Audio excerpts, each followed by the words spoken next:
Thank you for your submissions. You are the third group that called the gluteus maximus easy.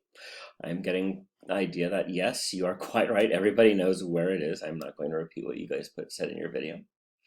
And the sartorius for being boring, interesting, because other groups found it being wrapping was an interesting one. But you guys found it's boring, and everyone's welcome to their opinion. I actually find it annoying because it has actions at its origin and its insertion right there. So you guys are quite right. The pectineus, there it is, let's just highlight one muscle, hold on. A very annoying muscle, so there it is right there in all of its 2 inches of glory. So if you scroll back, look how small it is. It's just hiding. There's the adductor longus, there is the sartorius, there's the psoas. It just hides right there, and it's little, and it hates my guts, and I hate its guts, so I will never, ever ask you that muscle. Lastly, thank you so much for bringing up the IT band.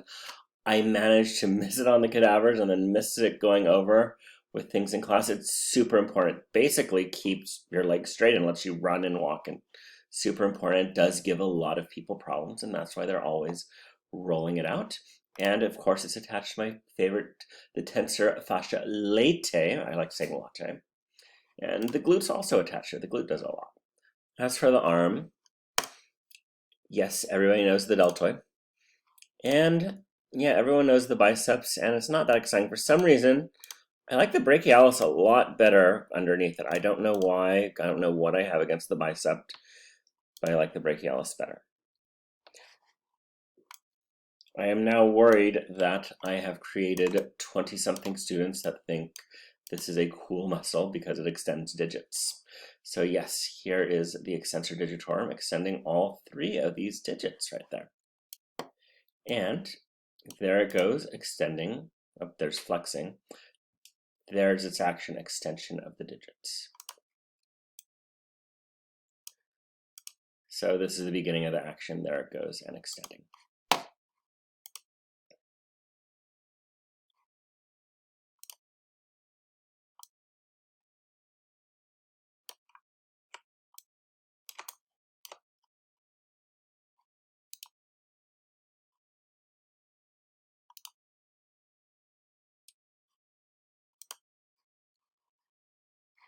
And you guys like the muscles that don't like me, or I guess you don't like the muscles that don't like me. So there's the pronator. It's a very sneaky little muscle right there. And you actually use it for a ton of things. And the reason I know that is I heard it, which I think I told you in lecture. So it hides in there. It's horrible on all of our models. I'm pretty sure it's not on your study guide. Just other anatomy teachers like it, so it gets to stay in the anatomy book. So thank you very much for your submission, and I have no idea why we're looking at vertebrae now.